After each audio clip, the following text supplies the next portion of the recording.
Here with us to discuss all this, Tennessee Republican and House Foreign Affairs Committee member Tim Burchett. Congressman, I guess what's your reaction to this wild day in Russia? Wild's right, Jim. Thank you for having me on. I guess Putin's learning if you can't trust a bloodthirsty mercenary, who in the world can you trust? You know, this guy's like his protege. He gets. I mean, it was reminiscent a little bit of Hitler coming in on Mother Russia, getting so close to Moscow.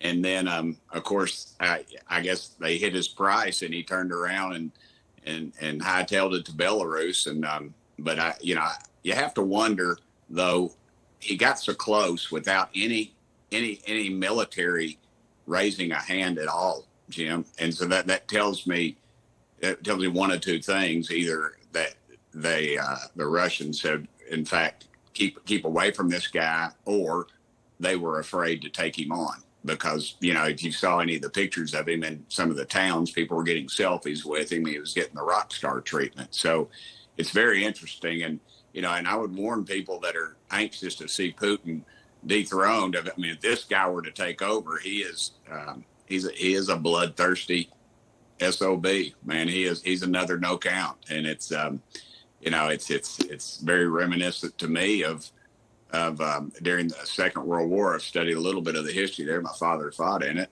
My mama flew an airplane, but during it. But Hitler, Churchill could have taken him out at towards the end, but they figured he was doing such a terrible job. Why take him out? Leave him in there, and because the devil we don't know is what we're worried about, and so. There's a lot of moving parts here. I mean, it is a crazy, interesting day, though. And I suppose, as a member of the committee that you're on, that you're going to want the Foreign Affairs Committee, and I suppose some of your colleagues are going to want to have this as well, have some briefings on where Putin's standing is right now, and what does a post-Putin Russia look like? Does anybody in Washington, as far as you can tell, have any sense as to what the future holds if there is no Putin in charge in Russia?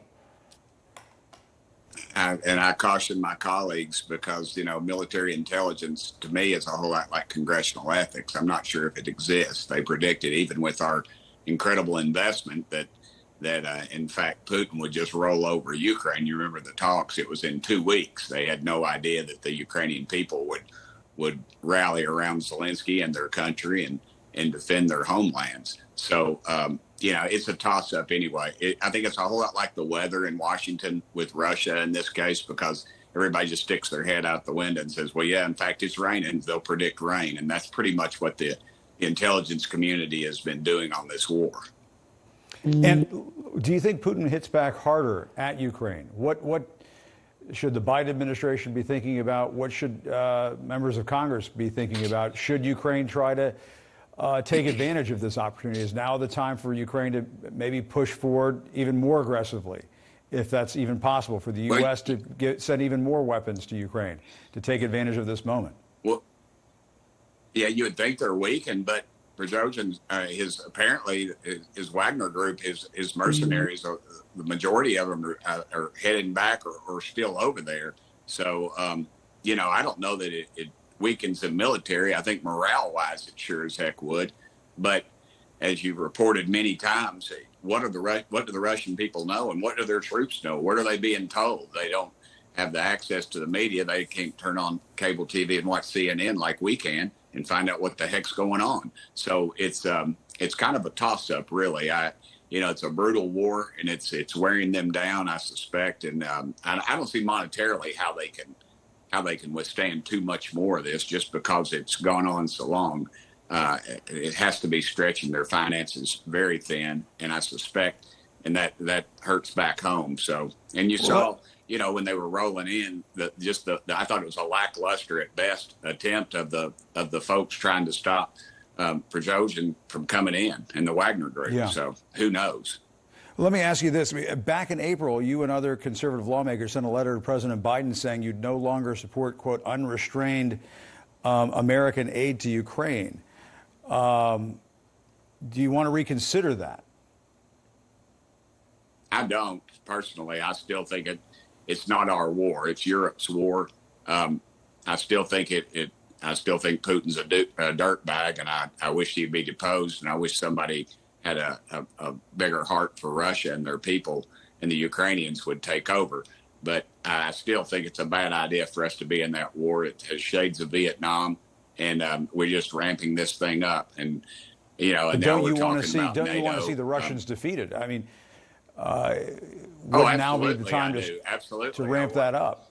But I don't know that we're going to do that. I think what we're going to do is fatten the war machine, fatten missile stocks, members of Congress, and it just goes down the line. And I've stated this many times, it's not normal for a human being to make a 70% return on average. And I'm not just talking about former Speaker Pelosi. There's several, and I'm sure they're on both sides of the aisle that will profit from this. When we send our missile defense system over there, we have a rule to keep ours at a certain level of defense, at a certain level of readiness. And when we don't have them, we have to purchase them. So it's obviously those multi-billion-dollar contracts go to one or two contractors that we know that we have, the only people that have that technology. So it's a pretty safe bet that your investments are going to go up. I just don't think it's a good idea for us to be in this war. Let's put it into context. Russia's GDP is somewhere between France and Canada. They're not the superpower they once were, Jim. And I worry too. The signals we're sending to China right now. But you can't let. But you're not of the mindset that the Russians should just be able to blow through Ukraine and take over the country. You're not of that mindset. No, hell no. But I think we should have looked at the economic and the oil situation first instead of completely capitulating to them. And you remember the first couple of months of the war, people didn't like it, but in fact we were funding both sides of that war with oil contracts because we still honored those contracts. And so I feel like we're talking out of both sides of our mouth on this thing, and we should have never had anything to do with it. We should have provided economic pressure on Russia and gone with that first, gone with our diplomacy first before we led with the bullets. And I'm afraid we kind of got the cart before the horse. That's just my opinion. I'm fiscally reserved on these things. We're $32 trillion in debt. And so 114 billion unrestricted dollars to a country that's fairly corrupt, to me, is probably not a good investment. Well, and of course the Ukrainians would take issue with a lot of that. But let me ask you about China and how they might be looking at all of this. You said the Chinese will make a move on Taiwan. And after seeing Putin's hold on power challenge today, do you think Xi Jinping is reevaluating things? I think they are always playing chess and we're always playing checkers.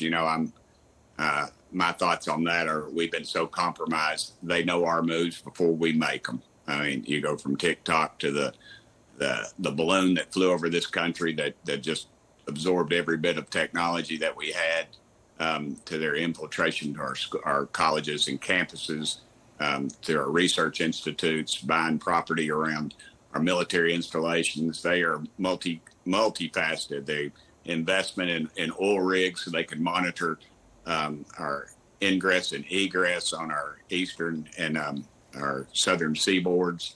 They're just everywhere. And so, they're watching us and watching how we react. They're watching mostly our political movement during all this and just seeing what we're doing, because it's just like with the balloon.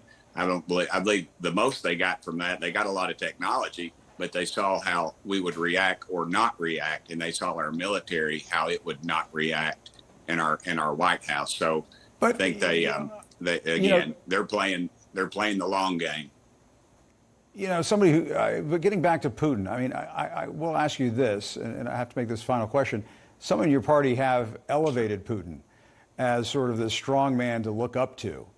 And I know you, as we were playing earlier, you called him a dirtbag and so on. Do you think some of your party need to be reassessing that analysis of Vladimir Putin as the strong leader? 100%. I wish he was on a fast trip to hell right now, Jim. Honestly, he's caused nothing but suffering in this world, and he is a very bad person. And I've encouraged my colleagues to be very cautious in that, because I think that sends the wrong message. It sends the wrong message to our enemies, and it sends the wrong message to our friends. He's still All a right. dirtbag, in my opinion, and he'll never change. And thank you, Jim, for having me All on, right. brother. Congressman, thank you very much for your time. We appreciate it.